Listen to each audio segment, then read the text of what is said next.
All right, lads, it's Jennifer Louise from Cultaholic.com here. State of that. That's disappointing, that.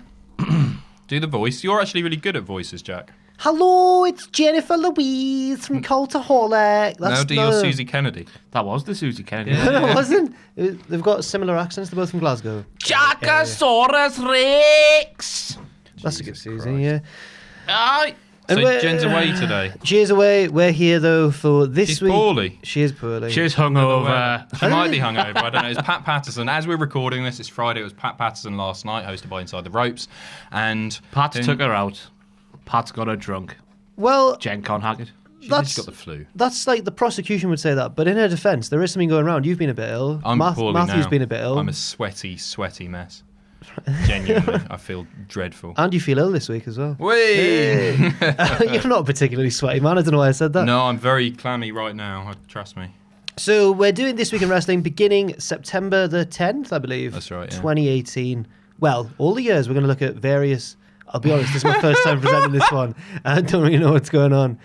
Let's just... do we do anything before we get straight into it? How are you? I'm joined by Adam Pacitti and Right. Ross on Wrestling. Hello. How are you two? Great. Poorly. Sweaty. So, yeah, Just a as we've sweaty man, established, yeah. I think it's our anniversary, isn't it? September the 10th. Is that right? 11th? We nearly... Well, when we left our previous... Yeah. Yeah. We hadn't started yet, but we were almost unemployed by this time last year. It counts for This Week in Wrestling. Contract. We are wrestling, of course. Yeah, okay. I think it starts on the 10th. Is that a Monday? Up to the 17th. Yeah, 10th to the 17th, yeah. Cool. Well, that's just, sorry. Should we just There's a bit crack of on, admin or- there, a bit of fun admin for you. Bit of fun. We start off with the reveal, the shocking reveal, that HORNSWOGGLE is Mr. McMahon's son. Now, I'll just throw it straight out there. This was meant to be Mr. Kennedy, was it not? Yeah, Yeah. that's all right. Because Vince McMahon's middle name is Kennedy. Mr. Kennedy sneakily chose that as his ring name in WWE, and it won him a bit of favour at first. Yep. Before all kinds of heat came his way. He got busted, didn't he? Oh, yes. He got injured first. He got injured. He won the Money in the Bank and got injured, and then came back and got busted. Yep. Then he accidentally injured people a bit later on in his career. Yeah, in that five-way match, right? Where they dressed up as, Yeah. But and then he was fired like 2 days later or something like that. I found that a little bit harsh, to be honest. What did he do? Was It was like a back suplex. Randy Yeah. Orton had a bad back or neck or something, upper back, neck region. He back suplexed him when he wasn't supposed to, and Orton went mental and probably touched his cock. Why? What? That's what he does, doesn't he, Orton? Oh, yeah, His right. own. Yeah, I was watching a video the other day of Orton getting angry in the ring again. Against Kofi Kingston? Kofi Kingston. Stupid! Yeah, I don't know. I did Ryback there. Yeah, he was really upset because he was trying to get the punt kick over as his Kofi kept getting finisher. up. Yeah, he kept getting up, and then he gave him a big old stiff RKO, if that can be such a thing. It's like a shoot Hurricane Rana on Turtle Divas. Yeah. Yeah, a bit of Shawn Michaels behaviour from Orton there, losing his temper in the ring when something doesn't go right. But back to this angle, I guess. This was Vince McMahon's illegitimate son angle. There was a bit of a Guess Who style promo going on where everyone was around the ring, and then just like in Guess Who, who was he? The paternity guy, the DNA man. Yeah. He would go like, "My first is in water, but not in wave. Your son has got lovely hair," or something like that. And then a few of them would leave. Dwarfism or something. The bald ones would leave. And then it got all the way down to like Triple H, which would have been disturbing. That would have been great. Would it? Yeah, I love stuff like that. Because he would have been related to his wife. Yeah. Right, okay, that would have been great. That's a soundbite for you. But then, luckily for Triple H, it was bloody Hornswoggle, wasn't it? He was under the Who ring. ruins everything. Just terrible. I don't know. I've liked some Hornswoggle moments. Yeah? Have you not? I like Tadpole when, Splash. when Occasionally JBL. fun. Yeah, WLC was fun. Yeah, WLC was really JBL murdered him. That was great. With Yeah. the trash can at WrestleMania. The one where and whatnot. DX went under the ring and found the mystical land where he lives. Yeah, That was weird, that. That was Yeah. not a good Little episode. That's a bad at all. period of Little Raw. People's Court. Little People's Court, good, that was yeah. it. No, it wasn't. No, it was bad. It was a bad thing. What, Little People's Court? Yeah, I thought it was alright. Right, okay. Like that sort of thing. Then it was a weird sort of situation where Vince was initially horrified because his son's a little person, so he was annoyed by that. He was like, "Oh, damn it, I'm Vince You'd be McMahon." livid, wouldn't you? But I'm joking. wow. But then gradually, I think they got on a bit. Yeah, I think they sort of. Yeah, I can't remember any sort of like promo packages or anything with them holding hands in the park. They mocked JR together, which was a bit distasteful. Oh yeah, forgot about that. And then that's, I guess, when Vince thought, he's not so bad. And then and then it was retconned, and Hornswoggle was actually Finley's son, which is fair enough. Yeah, I guess that makes sense. They It's still bad, they look isn't it? more similar. Two bad reveals he's got. He's the anonymous Raw GM. He ruins as well, everything, the man does. I know it's not necessarily his fault. That could have been such a great reveal as well. I'm sure this will come up at some point in This Week in Wrestling. Maybe it already has. But Can't remember. Yeah, no, I can't. But the anonymous Raw GM was so good, and everybody was like, "Oh, it's going to be Bret Hart. It's going to be the Rock. It's going to be someone good." And then they just sort of realised it's Hornswoggle, and then forgotten about it again. They forgot about it for ages, and then it was Hornswoggle, and then they forgot about it, and then it came back as an anonymous. Just awful. But it's funny because he's like a human being, but only half the size. Baron Corbin would hate him. What else? I'm trying to see if there's anything else we need to say about that one, really. No, it was just bad. It was just bad. September... Kennedy, though. Poor Kennedy. He was one of the guys that I was most interested in when I got back into wrestling. I think I've said that before. I used to play as him on one of the games. Yeah? He had a really good moveset, and I liked his theme music. Good finisher. The Green Bay Plunge. Lovely. Yeah. What's he doing now? He's not wrestling for Impact anymore. He wrestled for Southside Wrestling last weekend. Nice. The time of recording. Next up, we've got... I'm assuming Sam wrote this one. I wrote this. Oh, right. Just from the brutal, sort of blunt headline you've put on this one. Well, it was true. Lawler almost dies. It is true. He did almost die on September 10th, 2012. I should mention the previous one was in 2007, but I didn't. This one's in Moving on now to 2012, where Lawler almost died. Oh, yes, right. So, Bret Hart made his first appearance on WWE programming in Montreal So his first appearance in Montreal since the Screwjob in 97. So Bret Hart being there would be a distant second to real-life events that night in Montreal. Just minutes after competing in a tag team match, Jerry Lawler suffered a heart attack while on commentary. Thanks in part to the quick work of WWE Dr. Michael Sampson sitting nearby, Lawler was administered CPR and his life was saved. The remainder of the show went without commentary, but Michael Cole announced as the show closed that he was breathing on his own and was responding. Now, this is one of the high points in a horrible way, but it's Michael Cole, I remember being highly praised for his professionalism. His face turn, wasn't it? 'Cause he was a dick. Yeah. Was he a heel until this point? Yeah, this turned him face for a bit. Totally. It was really like heartfelt, and it was like you could just all of the overproduced soundbitey nonsense was gone for a minute as Michael Cole basically just sort of prayed for his friend. Yeah, right. And it was really, really touching. I watched this actually the other day, and it was a match. It was the Primetime Players versus Team Hell No. And you suddenly, like halfway through the match, something's happening, and they're not using the camera on the left side of the ring that shoots towards the announce table, the one that you can sometimes see in the background. It's like they're very sparingly using that shot, and it's like, okay, something's going on here. And then when you do, you see there's an empty chair, and people start looking at the announce table. People aren't paying attention to the match, and then the match starts having lots and lots of rest holds, because everybody in the ring just wanted to check on Lawler, Little Nate is the ref, and he's looking, and Daniel Bryan is looking over. Kane not even looking at Daniel Bryan throughout this whole thing. He's just checking and seeing, because it was really, really scary. Oh yeah, of course. Dolph Ziggler's fault as well, wasn't it? I don't know if this is being cleared up, but apparently the thing that set it off was do you remember when Ziggler would do the 10 elbows to the chest? Yeah. He did that to Lawler, and then that was what. Is that right? Apparently, yeah. I remember hearing that. I don't know if it's been cleared up one way or the other, but that couldn't have helped. No. I mean, I do feel like when old wrestlers, get back in the ring and have a bit of a match, it's always a bit fun. It's like, a bit of a novelty, but, especially from Lawler's generation, the toll that's taken on their bodies over the years, it's quite a big risk for them to wrestle again.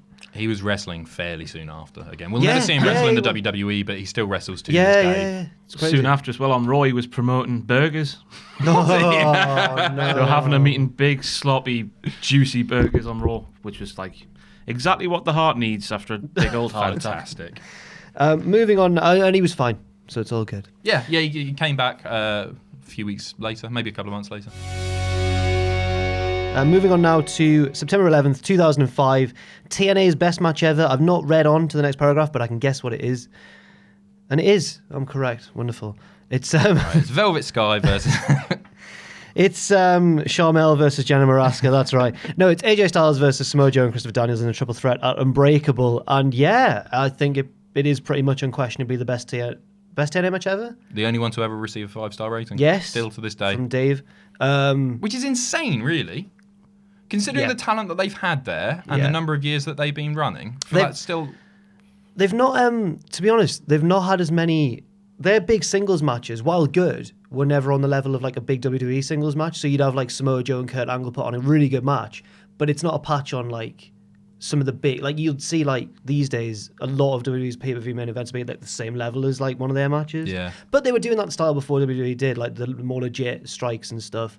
This match was quite innovative as well because it was almost like you could put it in 2018 and it wouldn't look out of place. There's loads of high flying going on, novel counters and that sort of thing, and Samoa Joe being shockingly agile for a man of his size, which you don't really see these days, which I'm glad he's toned it down because he's a big nasty heel. But he doesn't need to. He doesn't need to be doing that stuff anymore. Back then it was like, what's going on here? Yeah. I wasn't watching at the time though. I haven't watched this since it aired. Really? Did you watch it at the time? I have never seen it. Have you not? Great. It's really, really fantastic match. Just the level of talent, you obviously know it's going to be brilliant, but yeah, really, really good. Yeah. I don't really know what else to say about it. I guess an interesting point is that Styles and Joe are now obviously in WWE. Styles won the match, but Daniels he's stayed indie, hasn't he? He's always been, I mean, he's appeared in WWE obviously a few times, dark matches, Velocity, whatever. But he's never had a WWE run. He was supposed to. He was supposed. Who was he supposed to be? He was supposed to be the Anonymous Raw general manager.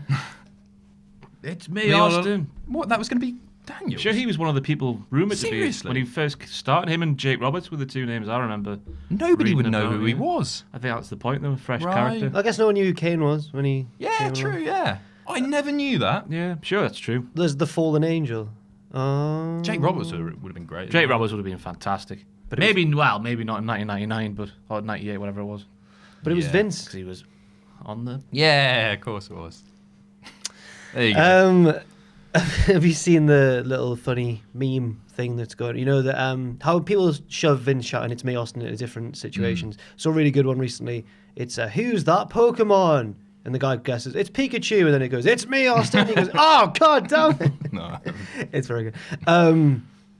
But no, Daniels recently appeared on All In, of course. Yeah, great match with Stephen Amell. Yeah, and has always been a very, I think, not underrated because everyone knows he's really, really good, but just hasn't reached the same level of acclaim as many of his peers around the time. It's a shame, and the only reason for that is because he hasn't properly done WWE, I think. Yeah. He's a guy who hasn't really changed his style up that much. He still does a lot of the stuff that he was He's doing. an ageless man. Yeah, he is. And he looks exactly the same, doesn't he? Well, he never really had hair, as far as I remember. Is that what it is?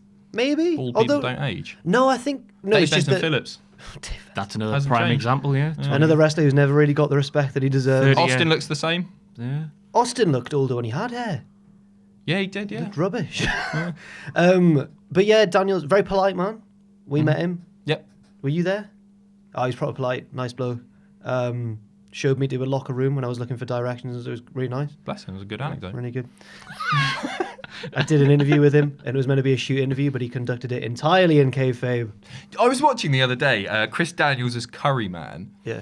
And Wait, just naming the Japanese wrestlers. he speaks in Japanese, but he's just saying like Nakamura Shinsuke, Naito, and all this stuff. Every word that he was saying was just naming wrestlers. I never picked up on it Oh, nice. when I was watching, but Right. no, I actually thought he was Japanese. Yeah. But it's not his Curry, man. It was Daniels. Yeah. Right. It's strange, man. Sometimes takes wrestling very seriously, sometimes just doesn't. So, I mean, he just protected the business fully when I tried to talk to him about Did he? it. What, talk me through the interview. I'll try and break. Right, so it was just when he'd won the Ring of Honor World Championship, finally, after years and years of being a Ring of Honor favourite and everyone loves him and everything.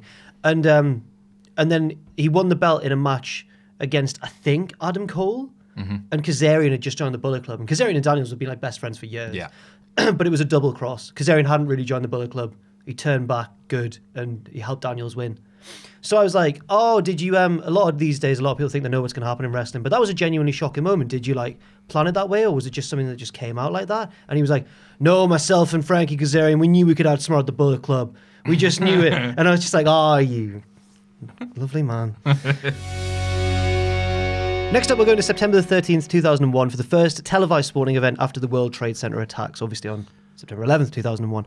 So WWF presented a live episode of SmackDown from the Compaq Center in Houston, Texas. It was originally scheduled to tape 2 days earlier because SmackDown wasn't live then, but obviously that was postponed due to the terror attacks in New York City, Washington, D.C. and Pennsylvania. This was the first live televised sporting event in the United States since those attacks. The show opened with Vince McMahon addressing the crowd, and Lillian Garcia delivered a beautiful rendition of the national anthem. I remember this. I cried at this. She was well enough. On a recent podcast, what made us cry in wrestling. Did you cry at this? Forgot to mention this, no, yeah. I thought it was a really... Because I cry really readily. I cried at this as well, actually. But there's loads of stuff in wrestling. She's got pipes, hasn't she, Lillian? Oh, she's great. My dad's in love with her. Big old Nick Pack. Nige Pack. Nige Pack. Yeah, no, he loves her. She's the best, isn't she? They got rid of her for a little bit. Another ageless person. Yeah, right? Yeah. She's a lot older than you think she is. One thing she's that... in her 50s now, right? Oh, she must be. One thing that really... You know when you hear wrestlers talk about, like, on the shoot interviews and stuff, and you realise that some wrestlers are friends, and you thought, I never realised they were friends, or something like that. Austin, when he came back at one point, or did an interview about coming back or something, said, I was excited to see my old drinking buddy Lillian Garcia, and I was like, oh, that's fantastic. Was he joking? I don't think he was. I think they were actually, like, pals. Pounding Steve I reckon she could stick it away her, like, yeah. The old Latina. Yeah. They're good at drinking, aren't they? Are they? Yeah. So back to this. Yes, in between matches, Superstars and Divas, because it was that time, gave a few words about the tragedy. As for the show itself, I think this was a wise decision. Storylines were put on hold, and we just had like straightforward matches. Yeah. You don't really want people like proper healing it up when it's in the aftermath of a tragedy. I'll run through the card. The Hardy Boys defeated the Hurricane and Lance Storm. This was obviously during the Invasion angle. It would have been. Yeah. Yeah. So we've got a nice mixture of WWF and WCW. Can't quite see the other half of the card because of the way that this is printed. There we go.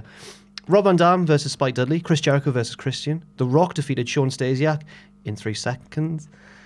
I love How Shawn. can you I win a love match Shawn in 3 Stasiak. seconds? Because the They're pinfall already is, lying down, yeah. The pinfall takes 3, so what did he do? It wasn't Shawn Stasiak's gimmick just to run into things and get knocked out. But that would be like, that would take like 6 seconds. Yeah, unless the match hadn't But if he was started, going for like a did sneak it, and then the attack, ref yeah. calls for the belt while he's laid on top. I haven't seen it in Yeah, I ages. don't know what happened. Maybe. Just spitballing. I like the one where Stasiak runs at Kurt Angle when he's got the milk truck and Angle just sort of sidesteps and Stasiak just goes bang into the side of it. Which I think was all a punishment because of the heat that was on him at the time. For WrestleMania, wasn't it? He spoiled the WCW invasion. Did he? WrestleMania X7, they're all supposed to run in on the Shane Vince match, I think it was, but Shawn Stasiak went on the radio, said, we're all going to be there, and then they're all in the skybox with face like slapped Shane off. goes like, what up, boys? And it just shows like Miserable. some shadowy figures in the top. Also, I think it was him. Wasn't he the one who was caught taping conversations in the locker room? Never heard that one. The Acolytes defeated X-Pac and Albert. What X Factor. Booker T beat the Big Show. Big win for Booker there. Lita beat Ivory. Well, it's a big win. Big win for Booker T there. Test and the Dudleys beat... What a match. Test and the Dudleys beat Tajiri, Regal and Scotty 2 Hotty. I forgot about that brief stable there of Tajiri. Why was Scotty in with them? I don't really know. I don't remember it. He was just their mate for a bit. Was he? Yeah. Okay. I like it. Kurt Angle beat Rhino, and in the post-show dark match, WCW champion The Rock defeated WWF champion Stone Cold Steve Austin, but by DQ. Well, you've always got to be careful, haven't you, with these sort of aftermath of tragedy episodes of stuff. And I think that was a pretty appropriate one. I think that was... This was a statement, wasn't it? Because I think not only was this the first televised sporting thing, it was the first like mass gathering of people after it happened. So wow, take that, terrorists. Yeah. They were worried because a lot of people didn't think that people would show up because obviously fear was so crazy, and it was still like loads of people showed up. It was felt more like a rally than a wrestling show. I mean, I often wonder, this is getting pretty serious now, but I wonder if that was the biggest event in our lifetimes. Like, will anything more shocking and like more tragic happen? and more tragic, yeah. World War III's coming soon. Oh no! Who Don't knows? say that. Probably. No, it was obviously awful. Yeah.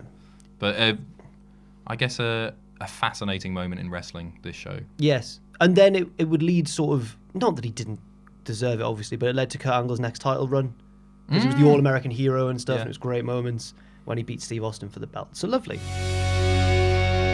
We'll move on to the 15th of September. Speaking of Steve Austin, in 1995, this is when WCW made a grave error and fired him, not recognizing his limitless potential. Austin, who was still on the sidelines due to a triceps injury he'd suffered while on tour in Japan, was mailed his termination notice via FedEx. is this Bischoff's doing, I guess? Yeah, there was a thing at StarCast where Sean Walton was saying, because he had a broken neck, I think, and Bischoff did the same to him. And Sean Walton was up on the stage going, Bischoff did this to me. And Bischoff's in the bar and he goes, yeah! Oh, which I thought was funny. I'm not the biggest fan of Eric in terms of, I mean, I've never really met him beyond doing an interview with him once, but I'm not, just in terms of wrestling history, he's a figure that I've always thought, I don't like him. He's not my boy. I guess he was in a very difficult position in that he did a lot of talent relation stuff as well as producing and all sorts, but firing somebody via FedEx is pretty crappy. Yeah. And yeah, as you say, not realising his potential. Obviously he did great things with Pillman, but I don't know, you could say it about a lot of guys, couldn't you? Like how much unfulfilled potential has there been? How many guys have been around the mid-card forever and just happened not to break out? Yeah. Never given that opportunity. I think 95 was a bit too early for the Austin beer drinking thing as well, with culture and whatnot. Yeah, you're probably right. But if they just hung on to him for a bit, maybe. Although you could it all gets tangled up, because you could say there would never have been an Austin character without ECW. And then there would never have been the big Austin explosion without McMahon to bounce off, and then the screw job. Oh, it's all linked. It's all linked.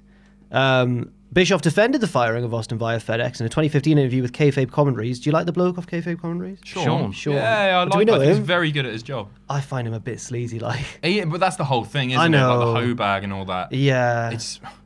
It's cheap, but it is very entertaining. I just don't like his whole... He knows what he's doing, but he acts like he's the classy one. He's like, we've got an email here from someone who's asked how big Batista's dick is. Does he do that? Well, he kind of he'll read out a question and say like, how many women did you sleep with when you were... And then, but he reads out and he goes like, how many women did you sleep... Well... Oh, for goodness sake. Yeah, he's a bit... He doesn't go that over the top. He goes like, answer it if you want to, kind of thing. But you know that he's like, come on, tell her. I like when he's got the gimmick band, he just gets out like a syringe, just goes, who's that then? Yeah. Or like little bag of white powder. He's like... Shakes it in the face. Oh, is that... Recovering addict. That's New Jack, is it? Oh, surprising. Bischoff defended the firing of Austin in an interview with Kayfabe Commentaries, saying it was consistent with Turner policy at the time. I haven't heard of many other guys getting fired via FedEx from WCW, though. Maybe it's just... There's at least two. Yes. We know that much. Just over a week after he was fired, the still injured Austin turned up at an ECW show in New York, Middletown, New York, sorry. Austin would spend most of his brief time in ECW doing interviews and promos. He would wrestle just twice for ECW, both defeats to Mikey Whipwreck for the World Heavyweight Championship. Austin was in talks to head to All Japan, I did not know that, but he would sign with the WWF in December. He would be the forefront of the company's resurgence, and by 98, the biggest draw in pro wrestling. I didn't realise he only had 2 matches in ECW. It was all about the promos because he's still injured. I know when he's sat there, he's still got... No, he's just shaved his head, I think. He's got short hair. Yes, that's it. Yeah. He had it at the start because he was doing the Hogan parody. Yeah, of course, yes. Oh, was that his real hair? I assume that was I think so, yeah. Fair play. When I watch them back, I get like CM Punk vibes. Yeah. I'm like, wow, what an anti-authoritarian man. Yeah. How exciting. How raw. I just think it was great. Yeah, just really liked it.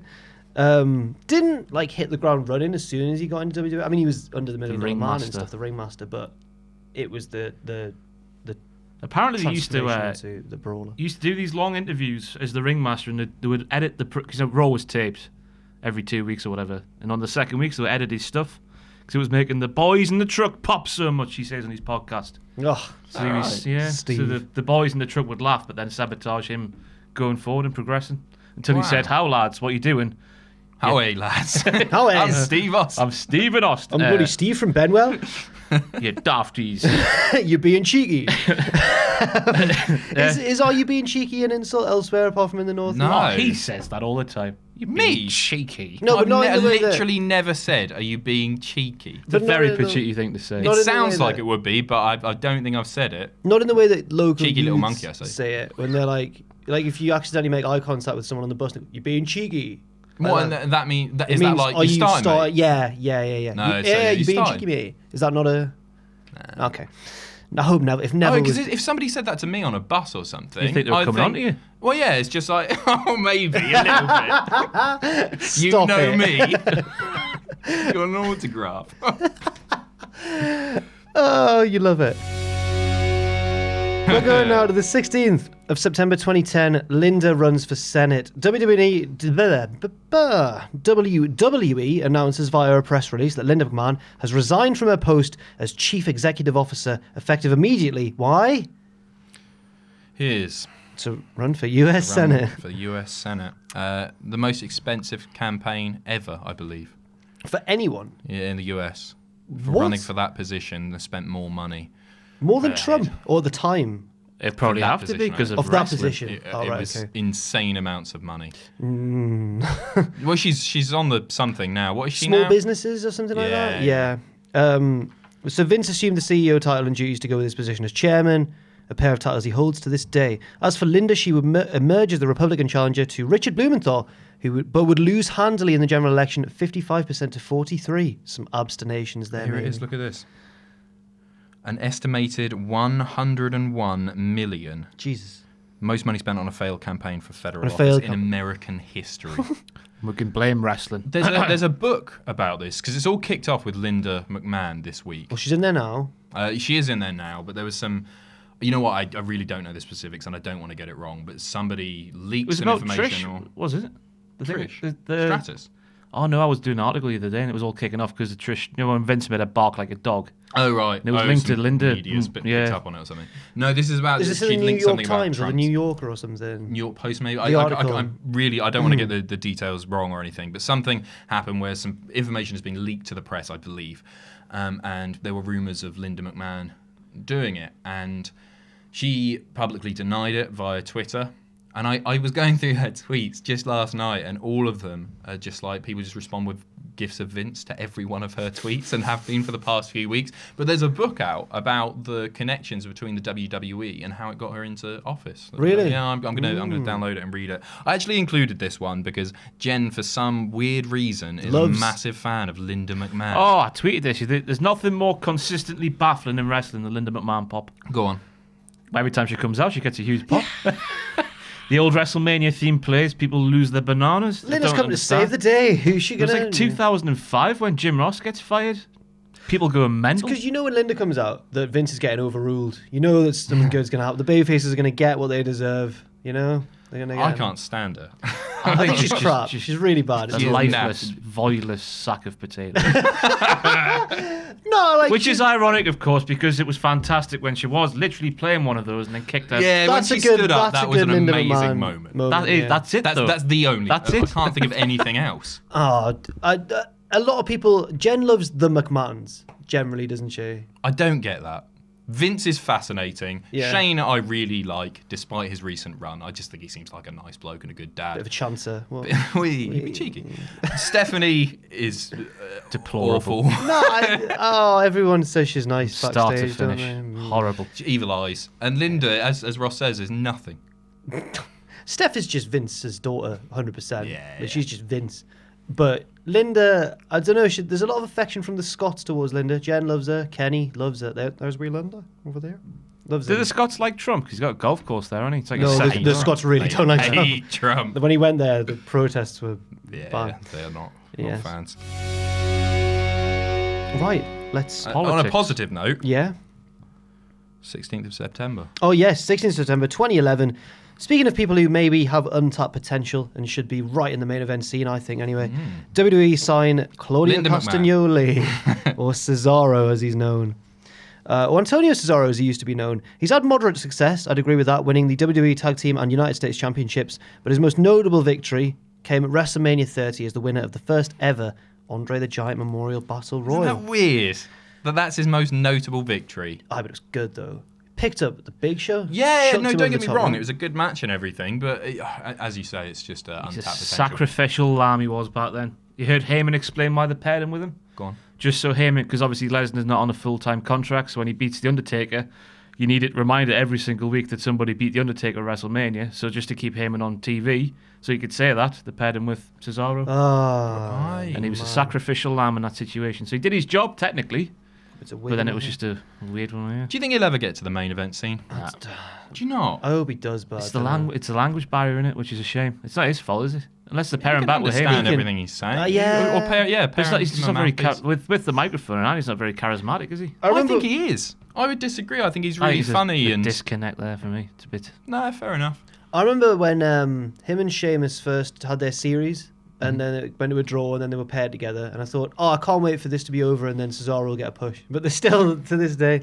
You know what? I love the bar. They look like they're having a great time. Yeah, I genuinely think that it's the best work of both men's WWE careers. Yeah, probably, yeah. I find them incredibly entertaining. I love their tag title run. I hope they...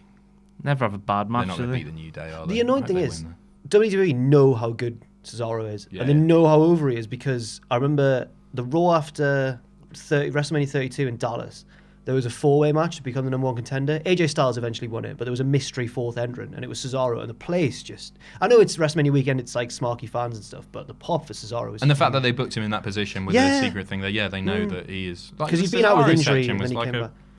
A massive the thing. Cesaro... What do you think I said? Nothing. Yeah, I just think... Me and Becky Lynch chatted about him once. The one time I talked to Becky Lynch. What did you talk... Sorry, what was your question to Becky Lynch? This wasn't my main question. This was just a last little sign-off question. Do you like Cesaro? No, I said... we all know you love a pun, but who, apart from you, is the best pun master in WWE? And she immediately went, Claudio. She said Claudio. Oh. And then she corrected herself and went, Cesaro. Apparently he's really good. And I said something like, well, I guess you can pun in like 6 different languages or something. She went, yeah, probably. I was like, thanks for your time. Oh, it was a great conference call, that one. Everyone was trying to impress us so much. Anyway. Cesaro likes coffee. Does he? Yeah, he's got a coffee Instagram. He's got an Instagram where he just puts pictures of coffee on. Lovely. Cups of coffee. What a nice man. I think he seems lovely. Yeah, he does. He seems really funny.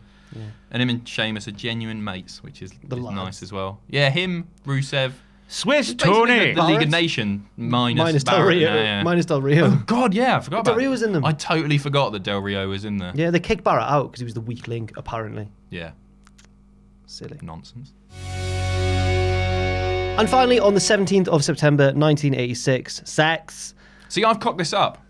I should point out that this should have gone to the 16th, shouldn't it? You've done an extra day. Yeah. But let's do it anyway, because I think it's a really nice one. Okay, a little bonus one. Gorilla Monsoon and Bobby Heenan team up for the first time. The WWF pairs one of the most iconic commentary teams ever, maybe the most, alongside Lawler and King, probably the most, maybe Lawler even and more. King?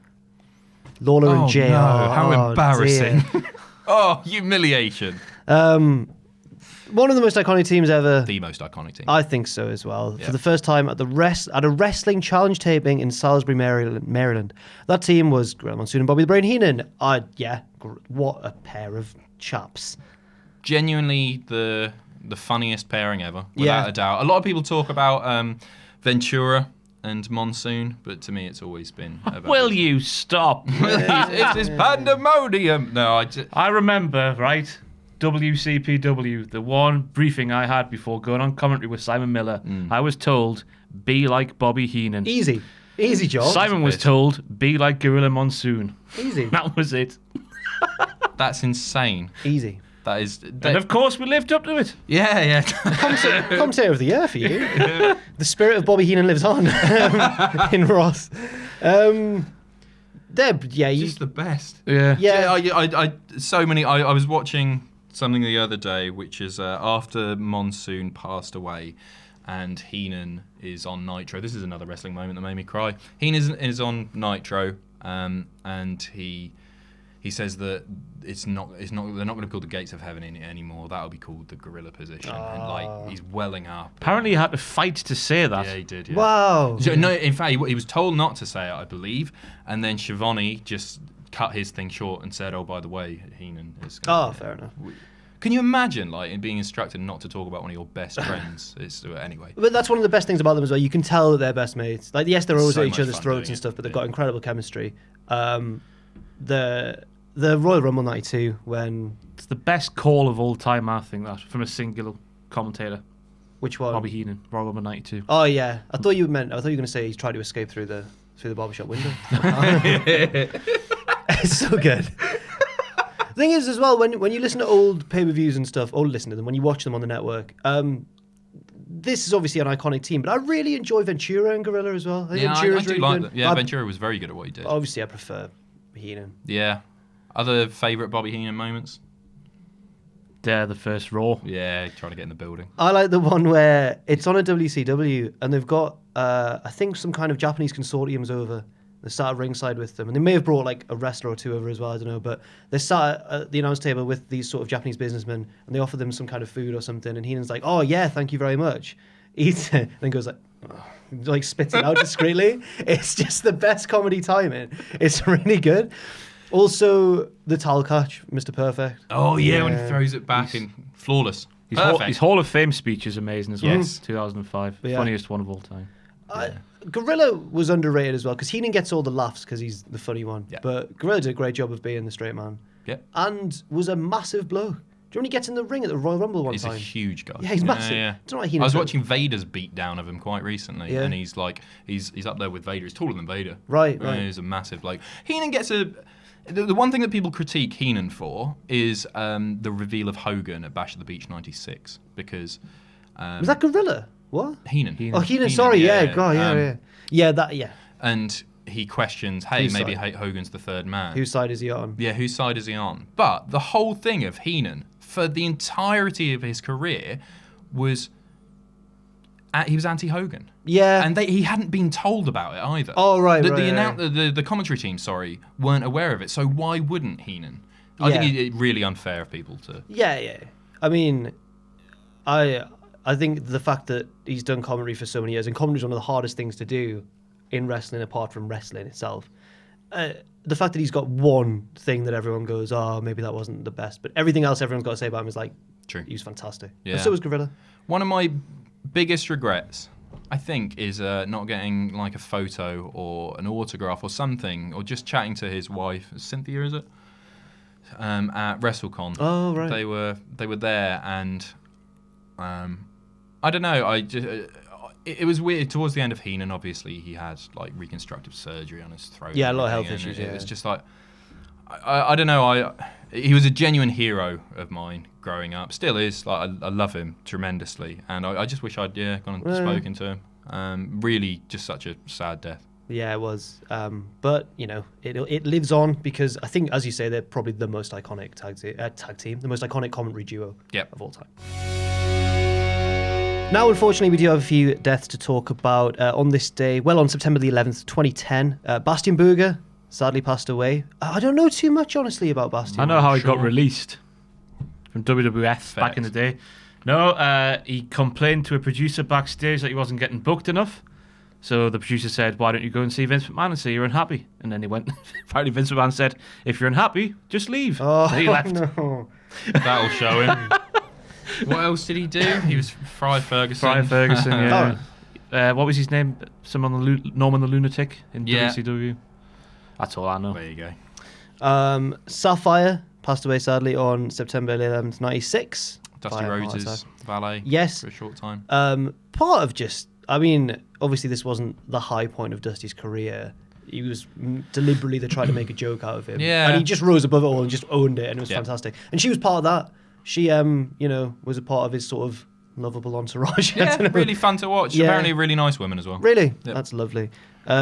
Fritz von Erich and, this was years apart, of course. Yeah, two von Erichs, but one in 91, Chris von Erich on September 12th, 91, and Fritz von Erich on September 10th, 97. The von Erich curse really kind of just is a big one of these was wrestling, natural causes. Fritz was brain cancer. Yes, brain cancer, yeah. And he lived a very long life. Sadly, longer than a lot of his children, yeah. All of his children? There's one still alive, isn't there? One is still alive. Is it Kerry? Right. Not Kerry. The one that didn't wear shoes.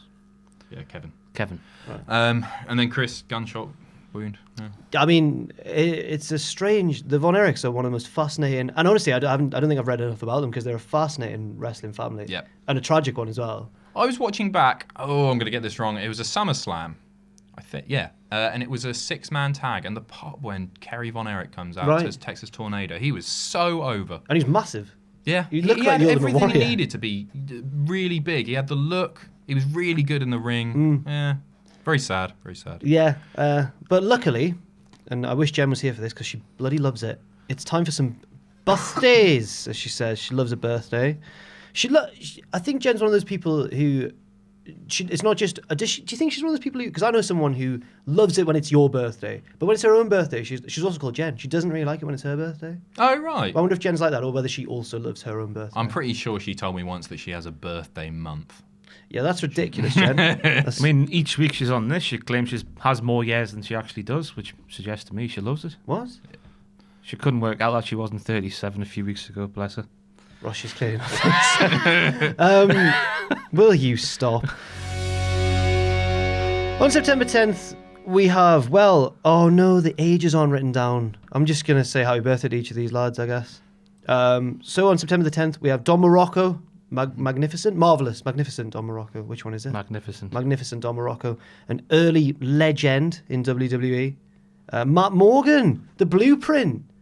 Oh no! For a while, not a fan. For a while in TNA, he was the boss. He was just elbowing folk. They're behind him. Yeah. In the turnbuckle, he's doing that. It's weird on this just chair. Like that. Yeah. No, but he's like 7. Vicious. He's like 7 foot, and he's proper going for it.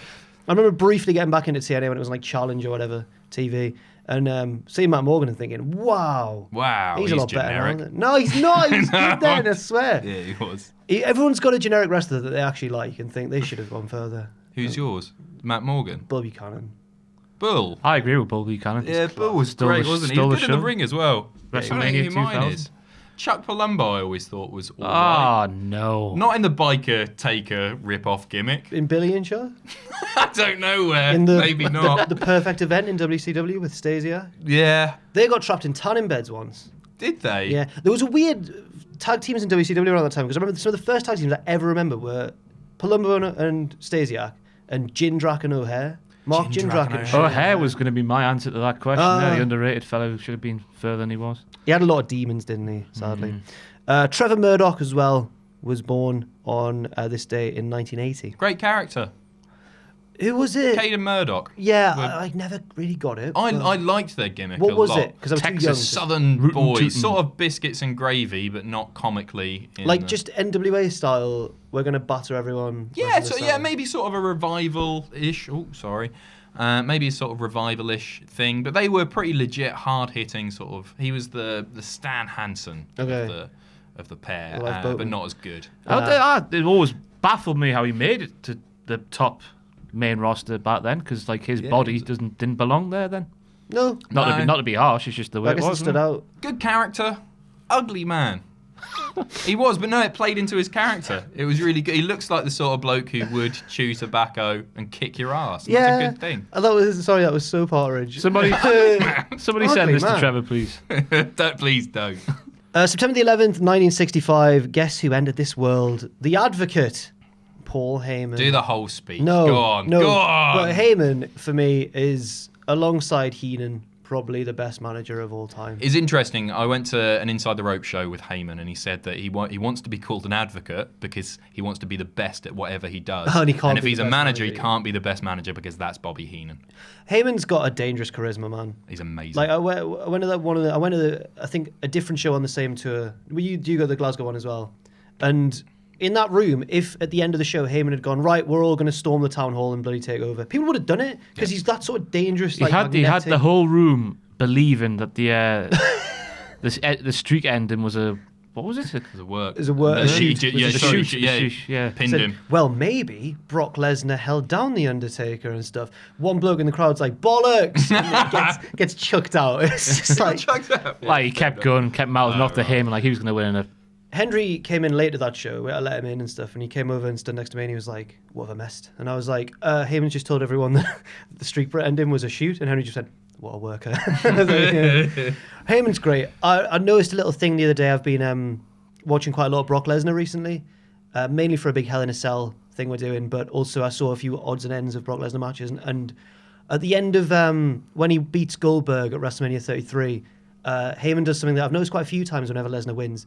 He doesn't go like, yes! He just goes 1, 2, 3, just gets in the ring. He's like, of course he's won with the F5, of course he has. He's just attention brilliant. to detail. Yeah. Everything that he does is great. Good. Yeah. Sell ice to Eskimos. Mm-hmm. He's so charismatic. He's part of my favourite commentary duo, personal favourite, him and Jim Ross in the Invasion. Yeah, I thought it was brilliant. They played off each other really nicely. Until he got carried out by his ankles. Yeah. Strange.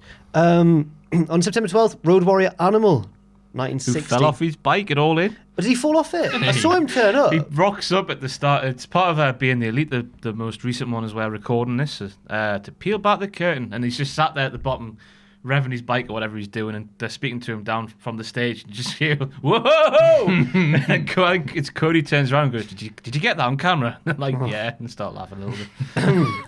I'll be honest, right? I've never been a fan. I mean, I missed their heyday, but since looking back, I don't get LOD or the Road Warriors. Really? Not really. They're just big. 80s pomp and... Won a lot. What else? They were really good. Well, not for me. Their backstage promos were brilliant. They were loud. I like Hawks. Just get you hyped up. Well, yeah.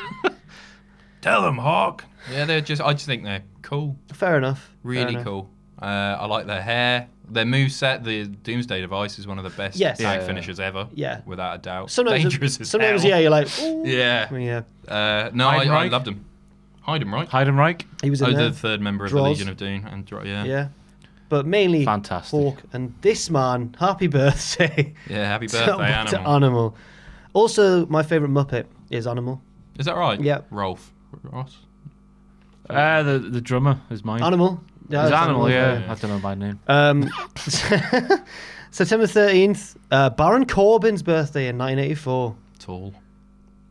Tall. Great heel. Genuinely great detestable heel. He's so good now. Yeah. I like him more now. I like his promos on just... He used to have the same cadence every promo until he became the...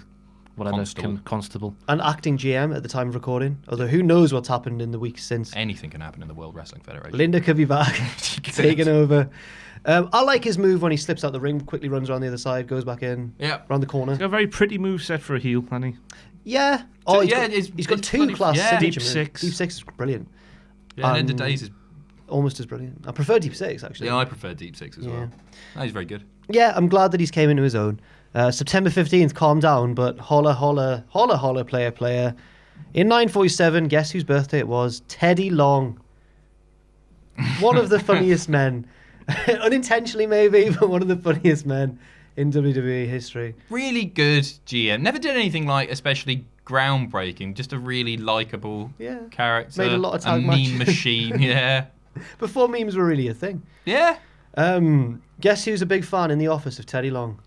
I guess Sam. Richard Tubman. Richard Tubman. Richard Tubman. Right. I remember when they announced the new general manager, and it was either when they announced Foley or Angle. Probably Angle. And Teddy Long accidentally came out first and thought it was him. Or was it when they were announcing the SmackDown one? It was Angle, yeah. It was Angle. Yeah. On Raw. And Tubman, the next day I got in, I was like, do you see? And Tubman was like, that Teddy Long. I've never seen Tubman so happy about something. He was like, it's just the fact that Vince is going, stop it, damn it. And Teddy's still just going, like,